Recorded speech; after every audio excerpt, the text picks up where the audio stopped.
Mari kita kembali kepada Roma pasal yang ke-7. Ini tema yang sangat menarik, hidup dipimpin oleh Roh Kudus. Terima kasih Ibu Yohana, kesaksian yang luar biasa. Ya, hidup yang dipimpin oleh Roh Kudus part 2 ayat 19. Saya baca, sebab bukan apa yang kamu kehendaki yaitu yang baik yang aku perbuat, melainkan apa yang tidak aku kehendaki yaitu yang jahat yang aku perbuat. Jadi jika aku berbuat apa yang tidak aku kehendaki, maka bukan lagi aku yang membuatnya, tapi dosa yang diam di dalam aku. Demikian aku dapati hukum ini, jika aku menghendaki berbuat apa yang baik, yang jahat itu ada padaku. Sebab di dalam batinku aku suka akan hukum Allah. Tetapi di dalam anggota-anggota tubuhku aku melihat hukum lain yang berjuang melawan hukum akal budiku dan membuat aku menjadi tawanan hukum dosa yang ada di dalam anggota-anggota tubuhku. Aku manusia celaka, siapa yang akan melepaskan aku dari tubuh maut ini? Ayat 25, syukur kepada Allah oleh Yesus Kristus Tuhan kita. Jadi dengan akal budiku aku melayani hukum Allah, tapi dengan tubuh insaniku aku melayani hukum dosa. Saudara, Roma pasal 7, 19-25, Paulus mendapati bahwa hidup dengan Roh Kudus saja belum cukup untuk sempurna. Ingat ini ya, pesan seperti ini diulang beberapa kali oleh Rasul Paulus dalam surat-surat yang terkenal kepada beberapa jemaat. Dan Rasul Paulus adalah rasul yang dipakai dengan luar biasa.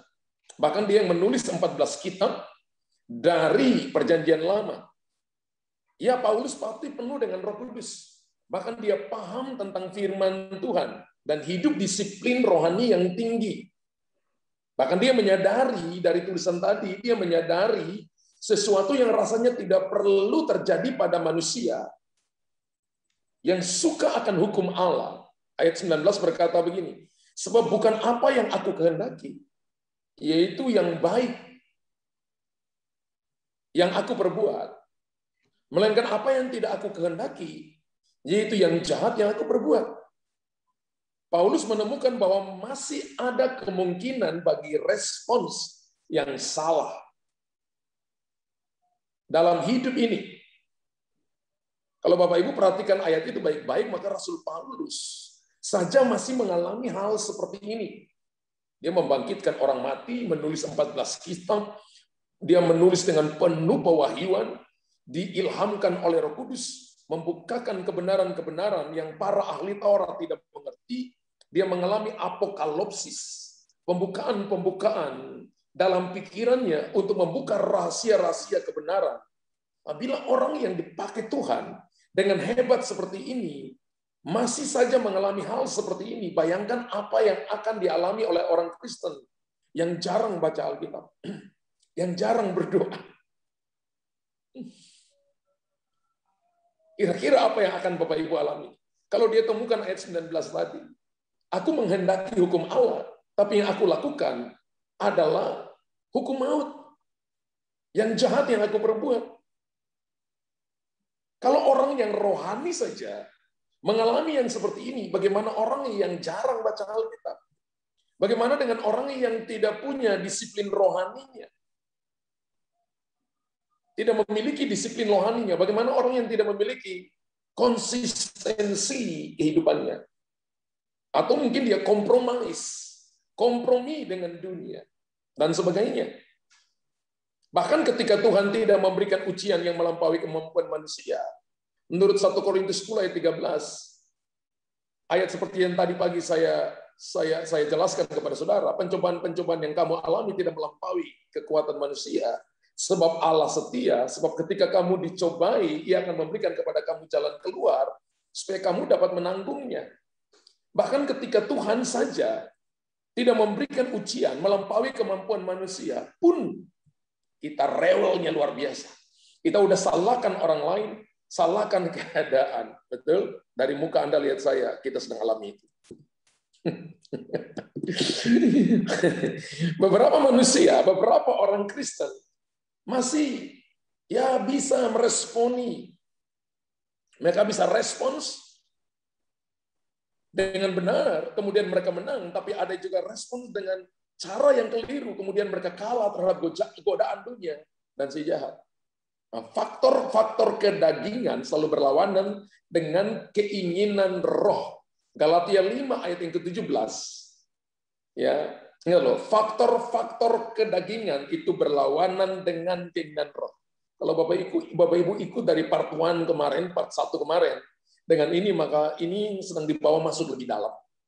Ya. Faktor kedagingan berlawanan dengan keinginan roh. Galatia 5:17. Kalau demikian, bukan aku lagi yang memperbuatnya, tapi dosa yang ada dalam aku. Ini cukup besar mempengaruhi. Jadi sebenarnya tidak diragukan lagi bahwa hidup dengan Roh Kudus jauh lebih baik dibandingkan dengan hidup tanpa Roh Kudus. Tulis di kolom komentar. Hidup dengan Roh Kudus, hidup dipimpin Roh Kudus jauh lebih baik daripada hidup tanpa dipimpin Roh Kudus.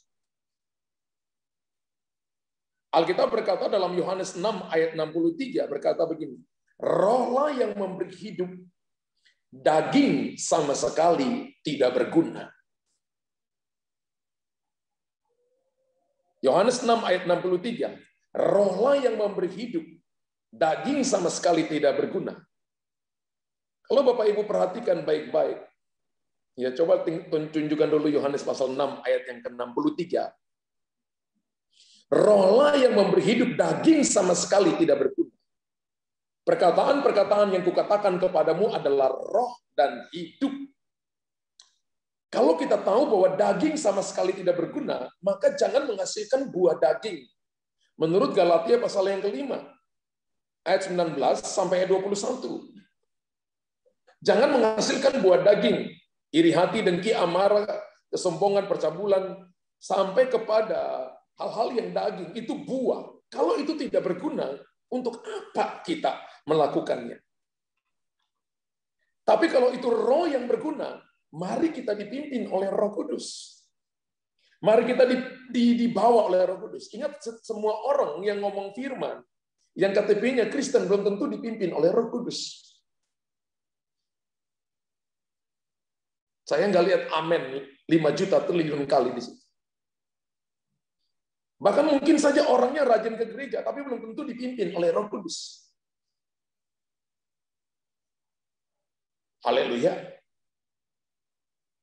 Rasul Paulus yang bayangkan dipakai oleh Tuhan dengan luar biasa, masih berkata begini, aku menemukan hukum lain di dalam diriku. Aku ingin melakukan yang benar, tapi yang jahat yang aku lakukan. Wow.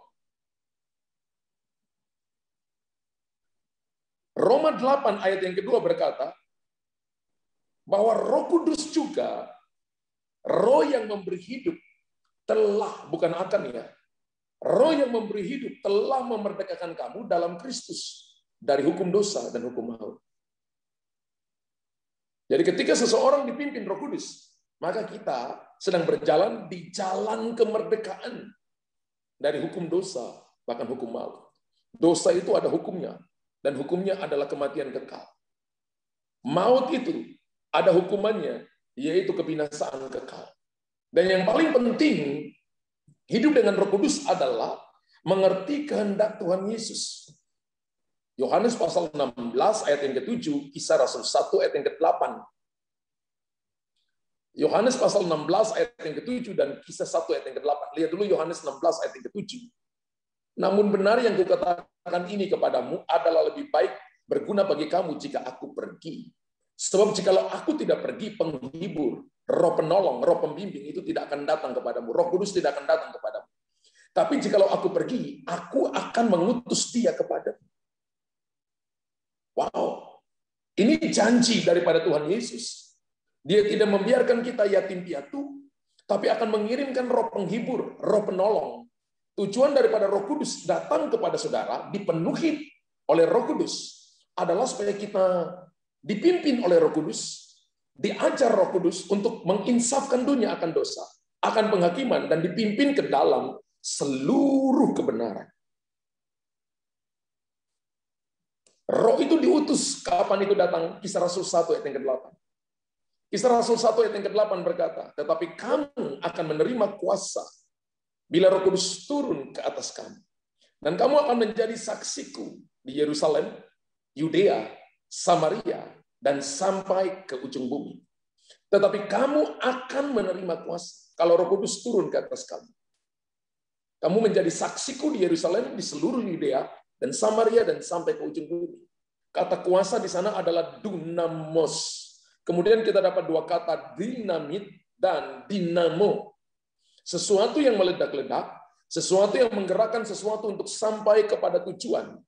Jadi tujuan Tuhan bagi saudara dan saya adalah supaya saudara dan saya dipimpin sampai kepada tujuan. Dan Anda akan melihat demonstrasi kuasa Allah. Tadi kesaksian-kesaksian yang Anda dengar, itu bukti demonstrasi daripada kuasa Tuhan ketika seseorang mau dipimpin oleh Roh Kudus. Namun kalau Bapak Ibu perhatikan baik-baik ya, temuan Rasul Paulus ini menunjukkan indikasi bahwa hidup dengan Roh Kudus saja tidak cukup untuk menjadi sempurna dalam setiap respons kehidupan. Respons kehidupan ya. Respons kehidupan. Respons itu adalah bagaimana reaksi saudara. Ya. Bagaimana tindakan saudara. Dari penemuan Rasul Paulus ini seolah-olah ada hal lain yang perlu ditambahkan atau yang perlu dilakukan. Sebab jika kamu hidup menurut daging, kamu akan mati. Tapi jika oleh roh kamu mematikan perbuatan-perbuatan daging, kamu akan hidup. Menurut Roma 8, 13, 14, semua orang yang dipimpin roh Allah adalah anak Allah. Semua orang, bukan cuma pendeta, pastor Luther dia saja. No. Tapi all people, kita yang ada di grup Healing and Prophesy ini. Ya, ayat 13, 14. Sebab jika kamu hidup menurut daging, kamu mati. Tapi jika oleh roh, jadi yang bisa mematikan perbuatan daging itu adalah jika oleh roh. Artinya, jika kita dipimpin oleh roh, maka kita mematikan perbuatan-perbuatan daging. Jadi kita nggak bisa mematikan perbuatan daging dengan cara pengetahuan kita. Sekalipun dia belajar teologi, sampai doktor sekalipun, sampai profesor teologi sekalipun, itu tidak mematikan perbuatan daging. Bukan berarti belajar itu salah. Tapi yang bisa mematikan perbuatan daging adalah ketika kita dipimpin oleh roh. Bapak Ibu tulis di kolom komentar. Satu-satunya cara untuk mematikan perbuatan-perbuatan daging adalah saya dipimpin oleh Roh Kudus. Dan ayat 14 berkata, semua orang yang dipimpin roh Allah adalah anak Allah. Berapa banyak di sini adalah anak Allah? Wow. Kata anak di sini adalah huios. Dari bahasa Yunani ya. Ada 5 tingkatan rohani dari bahasa Yunani. Yang paling di bawah itu adalah nepios. Ya. Nepios itu adalah bayi 0 sampai 5 tahun. Di atas nepios itu ada teknon. Umur 6 sampai 13 tahun. Teknon, badannya boleh gede, tapi masih tergantung dengan orang tua. Di atas teknon itu ada namanya paidion. Umur 14 sampai umur 19 tahun. Paidion. Hampir 20 lah. Itu paidion. Sudah umurnya gede, besar, sudah kuliah, tapi sangat tergantung dengan orang tua. Belum bisa lakukan apapun. Kemudian 21 sampai umur di bawah 40 tahun, itu namanya huios. Huios itu adalah putra yang sudah dewasa, yang sudah siap untuk diserahkan tanggung jawab. Makanya menurut tradisi orang Yahudi, anak ketika umur 20 tahun, maka dia sudah bisa jadi tentara, dipilih jadi tentara. Kalau Bapak Ibu baca kitab Keluaran, ya, pilih laki-laki yang umur di atas 20 tahun ke atas, karena itu sudah terhitung huios. Di atas huios itu ada namanya pater, jadi ada 5 tingkatan rohani. Menurut bahasa Yunani, nepios, aidion, kemudian teknon, huios, dan pater. Pater kemudian kita dapat bahasa Inggris, father, lalu bahasa Indonesia katakan Bapak. Tapi Roma 8 ayat 14 ini berkata, semua orang yang dipimpin roh Allah adalah huios. Huios adalah seseorang yang sudah bisa diberikan tanggung jawab. Bukan nepios, bukan teknon, bukan paidion. Tapi dia sudah tingkatan untuk menerima tanggung jawab. Bisa dipercaya. Berarti bicara tentang kedewasaan. Kedewasaan di sini saya tidak berkata tentang umur. Bapak Ibu, untuk menjadi tua, itu pasti. Tapi menjadi dewasa itu adalah sebuah pilihan. Bapak Ibu boleh umurnya banyak. Tapi kalau Bapak Ibu tidak dewasa, maka itu seperti kanak-kanak. Umur kita boleh muda, tapi kalau kita dewasa rohani, maka kita namanya huios. Adalah ketika Roh Kudus ngomong apa kita lakukan, Roh Kudus tuntun kita. Seperti kemarin saya katakan, banyak orang ketika memulai sesuatu tidak datang dulu tanya Tuhan, tidak berdoa dulu tanya Tuhan, minta pimpinan Tuhan.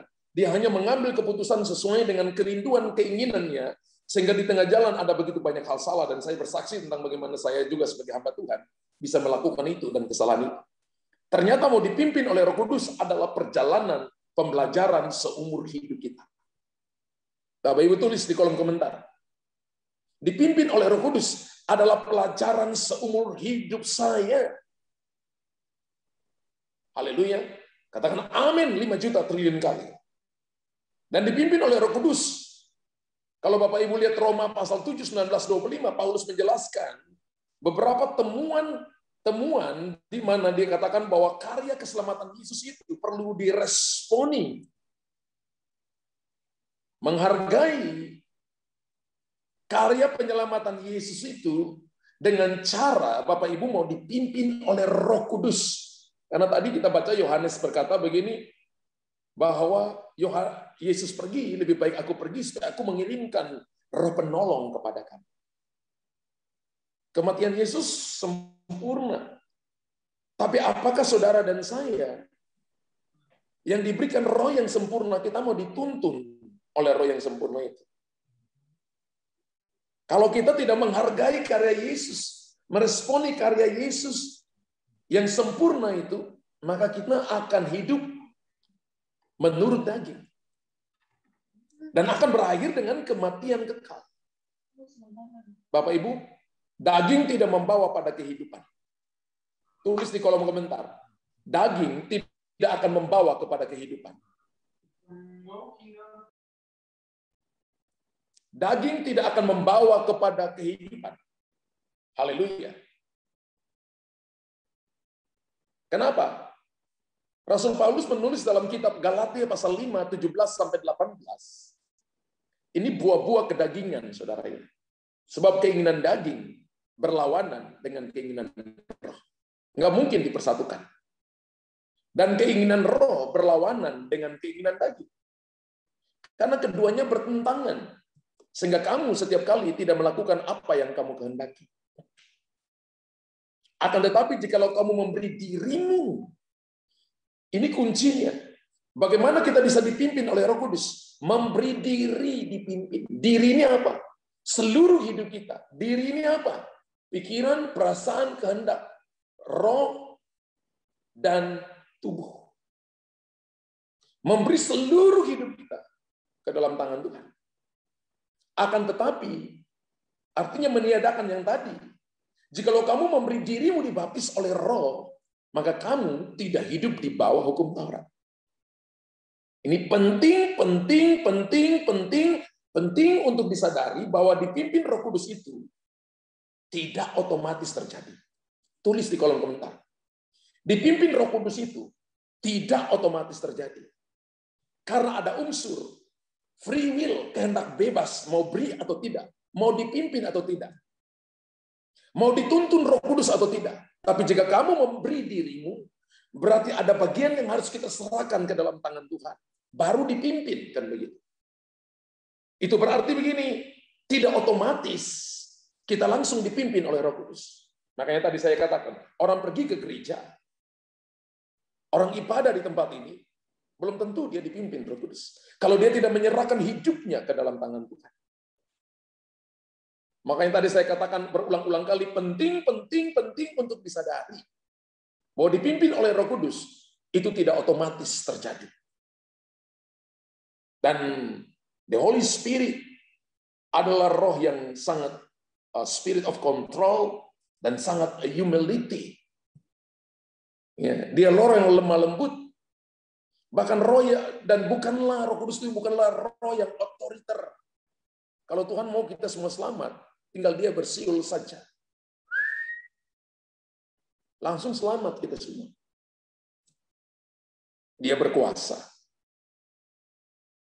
Tapi Roh Kudus bukan roh yang otoriter. Roh yang otoriter bukan cuma roh yang bukan cuma roh yang otoriter. Dia juga bukan roh yang semaunya saja mendikte hidup seseorang. Kenapa? Alasannya kenapa sampai saya berani katakan ini? Karena Roh Kudus tidak akan melawan Allah Bapa yang sudah memberikan kepada manusia free will atau kehendak bebas untuk memilih. Makanya tadi saya katakan begini, penting disadari bahwa dipimpin Roh Kudus itu tidak otomatis terjadi. Kenapa? Karena kita punya free will, kehendak bebas. Bapak Ibu lahir dari keluarga Kristen, belum tentu Bapak Ibu selamat. Lahir dari orang tuanya pendeta, belum tentu selamat. Karena keselamatan itu pribadi.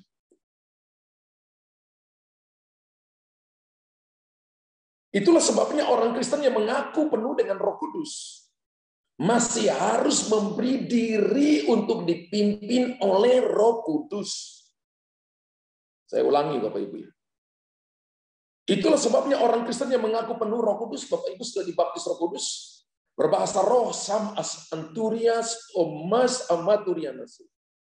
Ris amurinas ampoteria. Bahasa roh yang seperti ini yang Bapak Ibu pakai masih perlu memberi diri untuk dipimpin Roh Kudus itu sendiri. Sebab ada orang yang berbahasa roh tapi tidak mau dipimpin oleh Roh Kudus.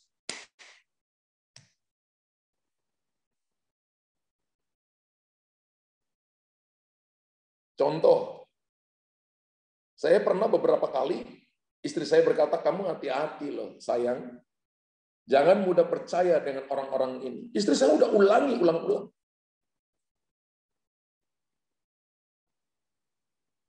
Tapi saya bilang gini, enggak, ini bye-bye saja. Ternyata kami ditipu. Setelah terjadi baru istri saya katakan, kamu kan nggak peka 100%. Mulai dari situ saya mulai tandai gini, bahwa Tuhan bisa bicara kepada istri kita. Tuhan bisa bicara kepada suami kita. Tuhan bisa bicara dari mulut anak-anak kita. Tuhan bisa bicara dari teman-teman kita untuk memberikan warning supaya kita jangan rugi begitu banyak. Coba kalau saya ikut, tidak ada kerugian seperti itu. Apa saya tidak dipenuhi Roh Kudus? Apa saya doain orang tidak ada mujizat? Ada. Tapi kenyataannya saya tidak mau dipimpin Roh Kudus. Bayangkan kalau misalnya malaikat mesti turun kasih tahu saya hanya untuk keputusan saya supaya jangan ambil keputusan salah. Kan Tuhan bisa pakai orang, pakai istri, pakai suami. Dan bukan cuma sekali Bapak Ibu saya lakukan kesalahan ini. Sampai 2 kali, terutama dalam hal pembangunan ini. Istri saya udah warning saya. Memberi diri itu berarti apa, saudara? Membuka ruang untuk intervensi Roh Kudus 100%. Memberi diri berarti membuka ruang. Ruang apa? Ruang hati. Untuk Roh Kudus intervensi seluruh hidup kita. Bapak Ibu tulis di kolom komentar. Memberi diri berarti saya membuka ruang, membuka hati untuk Roh Kudus berkarya dalam hidupku. Tulis di kolom komentar, amin 50 juta triliun kali. Memberi diri bukan berarti membuka ruang atau untuk intervensi Roh Kudus saja. Tapi yang kedua adalah memberi diri berarti meminta tuntunan Roh Kudus. Pertama, membuka ruang, mengizinkan Roh Kudus mengintervensi hidup kita, mengizinkan Roh Kudus berkarya. Yang kedua adalah memberi diri berarti meminta tuntunan Roh Kudus. Kemudian kita bertanya, Roh Kudus jawab, kita taat melakukan yang Roh Kudus nyatakan. Jadi jangan sampai Roh Kudus ngomong, kita keraskan hati. Yang namanya dipimpin oleh Roh Kudus itu adalah Roh Kudus adalah roh yang lembut yang membawa kita ke dalam seluruh kebenaran. Artinya, Roh Kudus tidak akan pernah mencelakakan kita, menghancurkan kita. Justru akan membawa kita dari kehancuran, dari yang tadinya kejatuhan kepada kemenangan dan terobosan besar. Memberi diri dipimpin Roh Kudus hanya dapat dilakukan dengan kesadaran sendiri dan perlu dilakukan secara konsisten atau berulang-ulang. Dari waktu ke waktu hingga menjadi lifestyle, gaya hidup kita. Saya nggak lihat ada amin 100 juta triliun kali di sini. Saya minta Bapak Ibu perhatikan ini baik-baik. Ini pengajaran yang saya harap Bapak Ibu terima secara roh. Karena ketika Bapak Ibu tahu ini musimnya, zaman disebut zaman kasih karunia atau zaman Roh Kudus. Rentan waktunya berapa lama? 1000 tahun. Kapan berakhir? Ketika rapture. Ketika rapture, maka Roh Kudus juga ikut naik bersama-sama dengan orang benar.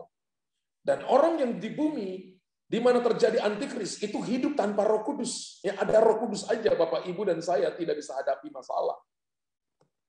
Bapak, Ibu udah putus asa, udah malas berdoa. Bagaimana kalau dunia sedang namanya Great Tribulation, Roh Kudus sudah diangkat, dunia hidup tanpa Roh Kudus.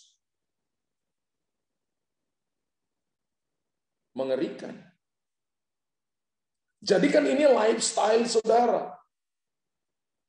Memberi diri dipimpin Roh Kudus.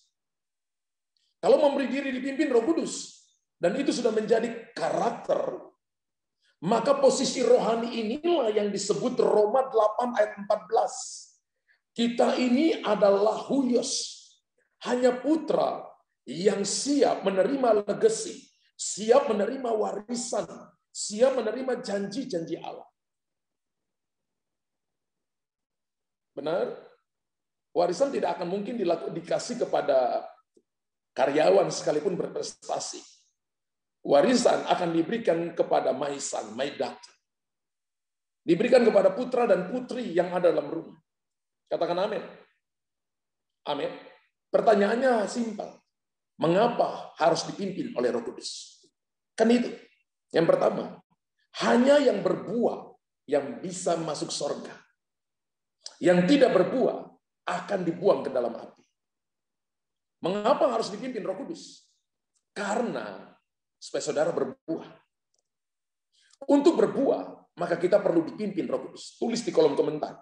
Untuk saya berbuah, maka saya perlu dipimpin Roh Kudus. Amin, 100 juta triliun kali. Galatia 5, 22-25. Galatia 5, 22-25 berkata, tapi buah roh ialah sukacita, kasih sukacita, damai sejahtera, kesabaran, kemurahan, kebaikan, kesetiaan, kelemah lembutan, penguasaan diri. Dan Alkitab dengan jelas berkata, tidak ada hukum yang menentang hal-hal itu. Kemudian di bawah dikatakan, barang siapa menjadi milik Kristus Yesus, ia telah menyalibkan daging dengan segala hawa nafsunya dan keinginannya. Jikalau hidup kita dipimpin roh, baiklah hidup kita juga dipimpin oleh roh. Jikalau kita hidup oleh roh maksudnya, baiklah hidup kita juga dipimpin oleh roh. Artinya begini, kalau mau lihat seseorang itu dipimpin Roh Kudus, tandanya dia berbuah. Ada buah roh, ada kasih, ada sukacita, damai sejahtera. Ada orang yang diberkati secara finansial, tapi tidak dipimpin roh. Dia kerja dengan cara-cara licik untuk mendapatkan kekayaannya, mengeruk keuntungan sebanyak-banyaknya dengan cara yang tidak benar. Hari ini Bapak Ibu nyangkal Yesus, setan bisa memberikan Anda 2 triliun, tapi hidupmu binasa nanti. Bisa. Ada orang yang menyangkal imannya untuk kegantengan dan kekayaan. Karena dia tidak mengerti bahwa hidup dipimpin oleh Roh Kudus, bukan hal-hal jasmani. Hal-hal jasmani itu mengikuti ketika Bapak Ibu telah menemukan Tuhan. Amin. Jadi hal yang pertama adalah Tuhan ingin mendapatkan buah dari saudara. Yang kedua, hidup yang dipimpin oleh Roh Kudus adalah punya pemahaman tentang firman Allah. Amin. Kita harus punya pemahaman kita tentang firman dan kerajaan Allah. Maksud saya, belum sempurna. Nah, kita butuh bantuan Roh Kudus untuk kita memperoleh semua pengetahuan itu, pemahaman itu. Kenapa kita perlu dipimpin oleh Roh Kudus? Alasannya karena pemahaman kita tentang firman dan kerajaan Allah belum sempurna. Makanya itu kita butuh bantuan Roh Kudus untuk kita memperoleh, mengetahui semuanya itu. Karena Roh Kudus datang menginsafkan dunia akan dosa, akan penghakiman, dan akan kebenaran. Dia akan menuntun kita ke dalam seluruh kebenaran. Dan pemahaman-pemahaman kita ini, kalau saya khotbah hari ini cuma tentang dipimpin Roh Kudus, bahkan saya perlu bagi part 1, part 2, mungkin part 3. Ada orang lagi yang hamba-hamba Tuhan yang lain bisa jelaskan dari sisi yang lain. Karena pemahaman kita tentang firman Allah belum sempurna. Kita butuh dipimpin Roh Kudus. Di mana Tuhan menyingkapkan kepada kita, itulah makanan rohani yang kita dapat. Lalu jemaat yang menerimanya diperoleh kekuatan yang baru untuk kita tumbuh secara rohani. Roh Kudus yang memimpin kita ke dalam seluruh kebenaran. Yohanes 16 ayat 13 berkata kepada kita. Yohanes 16 ayat yang ke-13 berkata kepada kita,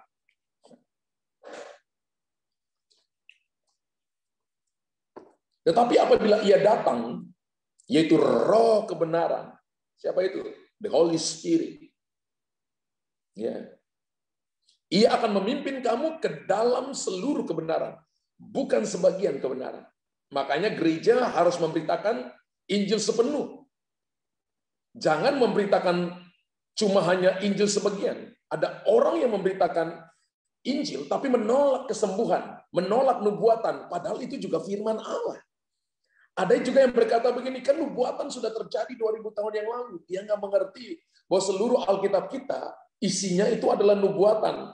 Ada nubuatan yang sudah terjadi, ada nubuatan yang belum terjadi, dan akan terjadi. Dia nggak mengerti bahwa ada 5 jawatan. Dia bisa panggil Bapak Gembala, Bapak Guru. Kenapa dia nggak panggil Bapak Rasul, Bapak Nabi, dan Bapak Penginjil? Kan ini 5 jawatan. Setan mencoba menutupi ini supaya gereja dibodohi. Tapi Roh Kudus datang untuk memimpin kita ke dalam seluruh kebenaran.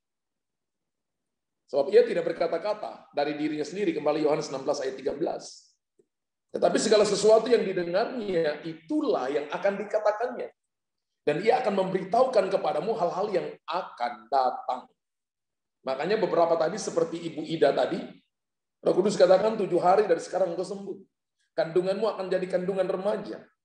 Roh Kudus memberitahukan melalui mulut hamba-hambanya, mulut utusan-utusannya untuk memberitahukan kepada umat Allah yang datang dengan kerinduan, mau dipimpin oleh Roh Kudus. Lalu mereka mengalami miracles. Ketika mereka mengalami itu, kemuliaan hormat bagi Tuhan. Roh Kudus memberitahukan apa yang akan terjadi. Seperti Ibu Ani tadi. Tahun depan rumahmu terjual. Berkali-kali Tuhan suruh saya bernubuat kepada orang yang belum hamil. 7 bulan lagi kamu hamil. 5 bulan lagi kamu hamil. Atau kamu akan punya pasangan hidup. Ketika dia believe, dia menghidupinya, jadi. Tapi apakah ketika kita alami mujizat, setelah itu kita mau dipimpin Roh Kudus? Itu pertanyaan yang harus kita jawab every minute. Makanya jangan cuma mau mujizat, tapi mau terus dipimpin oleh Roh Kudus, itu penting. Karena kita akan dibawa kepada seluruh kebenaran. Kita dipimpin Roh Kudus tujuannya karena pemahaman kita tentang firman Allah, tentang kerajaan Allah belum sempurna. Kita butuh bantuan Roh Kudus untuk kita mengetahui semuanya itu. Tidak bisa juga saya sebagai hamba Tuhan berkata, saya yang paling tahu. Oh, hamba Tuhan itu salah. Oh, hamba Tuhan itu sesat. Kenapa dia doain orang? Kenapa dia begini? Kenapa dia begitu? Kita nggak bisa menghakimi. Masa tangan the body of Christ, tubuh Kristus saling menyerang. Andai kata kalau tubuh ini semuanya mata, wow, jadi menakutkan. Andai kata tubuh ini semuanya telinga, menakutkan. Atau tubuh ini semuanya mulut, wow, satu mulut aja mencemarkan dunia, apalagi seluruh tubuhnya mulut.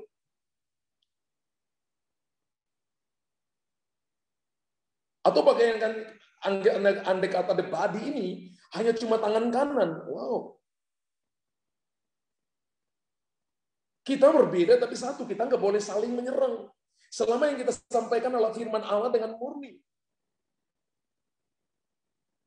Ada hamba-hamba Tuhan yang saling menyerang satu yang lain untuk apa?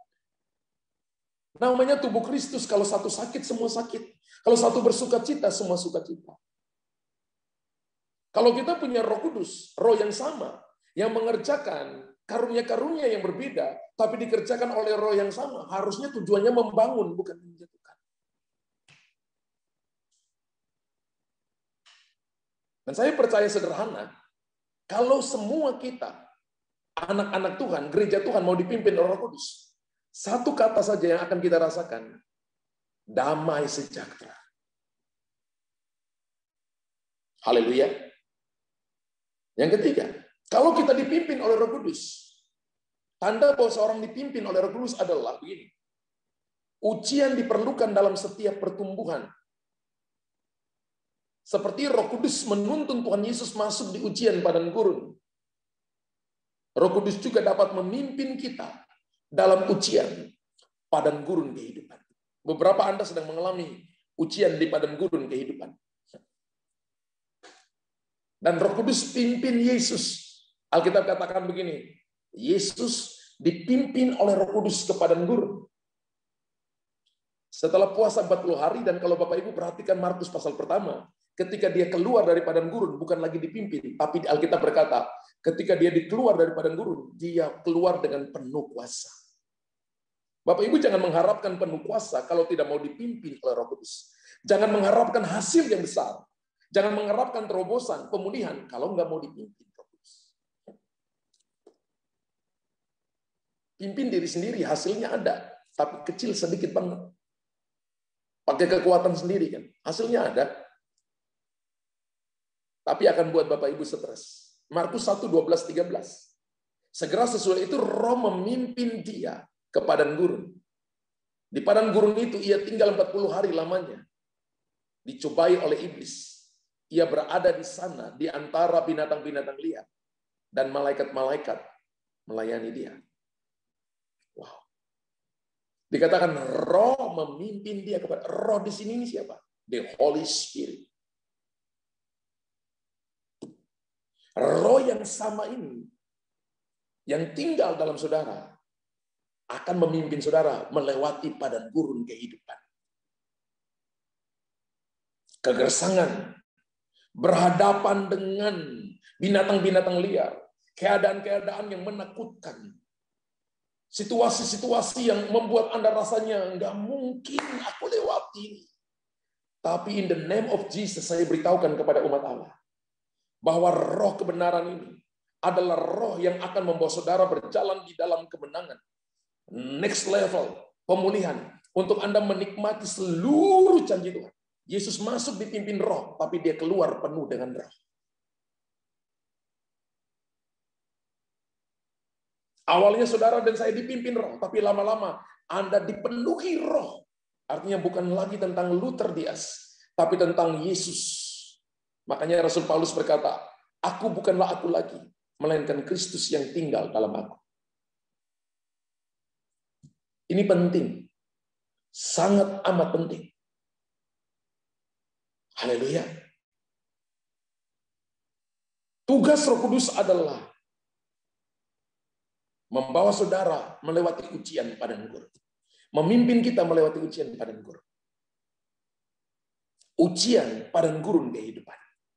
Kalau hari ini ada ujian, tanya kepada yang pimpin kita, Roh Kudus, apa yang harus saya lakukan?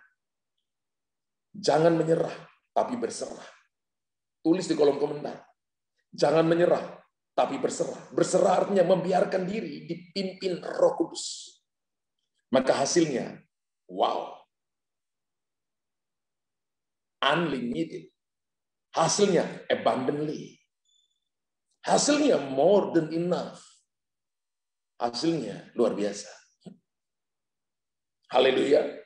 Yang keempat, bahwa tanda seseorang dipimpin oleh Roh Kudus adalah karena kehendak Tuhan sendiri, kehendak Tuhan Yesus sendiri. Supaya kita menjadi saksi bagi Yesus di Yerusalem, Yudea, Samaria, dan ujung-ujung bumi.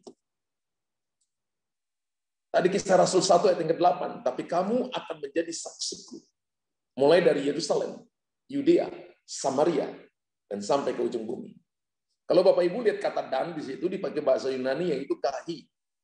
Kahi. Jadi kahi itu artinya sekaligus. Jadi kalau saya tidak pakai kata dan, tapi saya pakai kata sekaligus. Jadi bacanya begini. Tapi kamu akan menerima kuasa kalau Roh Kudus turun ke atas kamu, sekaligus kamu menjadi saksiku di Yerusalem, sekaligus di seluruh Yudea, sekaligus Samaria, sekaligus sampai ke ujung bumi. Nggak ada jedanya. Tapi sekarang gereja jadikan itu jeda, nanti aja.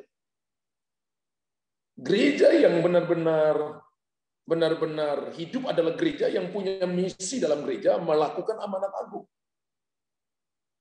Sekarang ini amanat agung Bapak Ibu tinggal bisa bagi link. Melalui Facebook, melalui YouTube, melalui Zoom. Bapak Ibu bagi ke teman, rekan, orang bisa tergabung dan mendapatkan berita Injil. Di tangan mereka bisa dengarkan firman. Sekarang tidak lagi bisa dibatasi oleh 4 tembok gereja.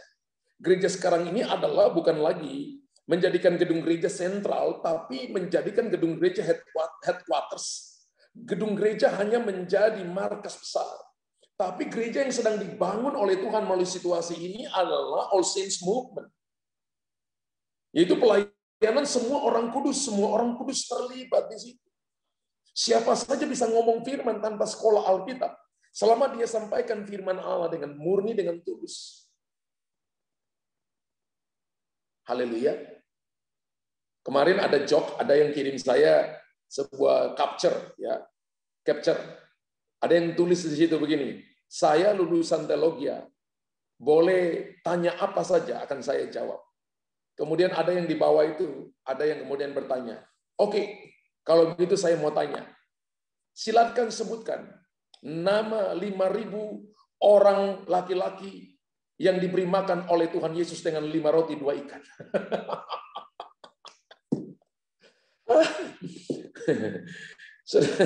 Saudara, hidup ini, Anda sekolah sampai doktor pun, ada yang kita tidak bisa tahu, saudara. Ada yang tidak bisa kita jawab. Karena itu kita perlu rendah hati dan saling belajar dari orang lain. Ya, kita nggak bisa sombong, kita harus tetap merendahkan hati. Mungkin ada orang yang tidak terpelajar, tapi pengalaman hidup dengan Tuhan kita bisa timba juga. Kalau kita belajar, kita hanya cuma tahu ilmu yang kita belajar. Ada orang yang belajar ilmu yang lain mungkin lebih tahu dari kita. Tapi intinya begini, Tuhan mau supaya kita menjadi saksi bersaksi. Yerusalem, Yudea, Samaria, sampai ke ujung bumi. Haleluya. Amin. Kok Bapak Ibu lihat saya seperti wow. Ya, tulis dong di situ. Saya mau jadi saksi Tuhan. Amin, 50 juta triliun kali. Haleluya. Dan saya percaya bahwa pimpinan Roh Kudus tujuannya adalah, atau ujung perjalanan dari tuntunan Roh Kudus adalah sebuah perjalanan rohani yang sudah dimulai sejak orang Kristen percaya kepada Yesus. Karena itu akan berakselerasi saat kita dipenuhi dengan Roh Kudus. Ya, dan dipimpin Roh Kudus. Orang dipenuhi Roh Kudus belum tentu dipimpin oleh Roh Kudus. Karena itu Bapak Ibu bukan cuma dipenuhi, tapi mau juga dipimpin Roh Kudus. Contoh, hari ini orang dibaptis Roh Kudus, berbahasa roh. Tapi dia tidak mau mengampuni. Betul dia dipenuhi Roh Kudus, tapi dia tidak mau dipimpin Roh Kudus. Seperti orang Israel yang dipimpin tiang awan di waktu siang dan tiang api di waktu malam.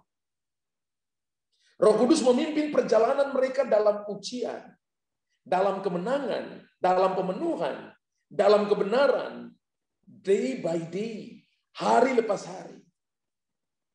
Yang membuat mereka tidak masuk Kanaan, bukan karena Roh Kudus tidak pimpin mereka, tapi karena mereka tidak mau merubah hati mereka. Hari ini saya beritahukan kepada Bapak Ibu, in the name of Jesus, the Holy Spirit, dia ada di tempat ini. Dan dia mau memimpin saudara. Yang membuat sehingga saudara tidak masuk ke pelabuhan kesukaran saudara adalah karena kita tidak mau merubah hati kita. Pimpinan Roh Kudus akan membawa orang-orang percaya kepada janji-janji Allah yang akan diterimanya bersama-sama dengan Kristus Yesus. Katakan, saya mau menerima janji-janji Allah. Anda mau sembuh? Anda mau terobosan dalam keuangan? Anda mau terobosan dalam hubungan? Anda mau naik kepada next level? Mau dipakai oleh Tuhan dengan sign and wonders deliverance? Anda mau mengalami God's breakthrough dalam hidup saudara? Enggak ada cara lain. Engkau harus menyerahkan dirimu ke dalam tangan Tuhan. Every day, Tuhan, aku serahkan roh, jiwa, dan tubuhku. Hari ini segala keputusanku ada dalam kontrol. Mau ke seperti itu tiap hari. Ada satu hamba Tuhan berkata begini, setiap 20 menit, dia harus menyerahkan hidupnya ke dalam tangan Tuhan. Sebab dia tahu, dia nggak akan bisa pimpin dirinya sendiri. Karena tawaran dunia, tarikan dunia begitu hebat. Setiap 20 menit, dia pakai alarm, saudara. Alarmnya bunyi dan dia katakan, aku serahkan roh, jiwa, dan tubuhku, ampuni aku kalau ada dosa dalam pikiran, perkataan, perbuatan, sikap. Setiap 20 menit, diserahkan hidupnya ke dalam tangan Tuhan. Roma 8, 14-17 berkata, sekali lagi saya baca ayat ini kepada saudara, semua orang yang dipimpin roh Allah adalah anak Allah. Sebab kamu tidak menerima roh perbudakan yang membuat kamu menjadi takut lagi. Tetapi kamu telah menerima roh yang menjadikan kamu son of God. Huios. Kamu anak Allah. Roma 8, 14, 17. Oleh roh itu kita berseru, ya Aba, ya Bapa. Roh itu bersaksi bersama dengan roh kita bahwa kita adalah anak-anak Allah. Dan jika kita adalah anak, maka kita juga adalah ahli waris.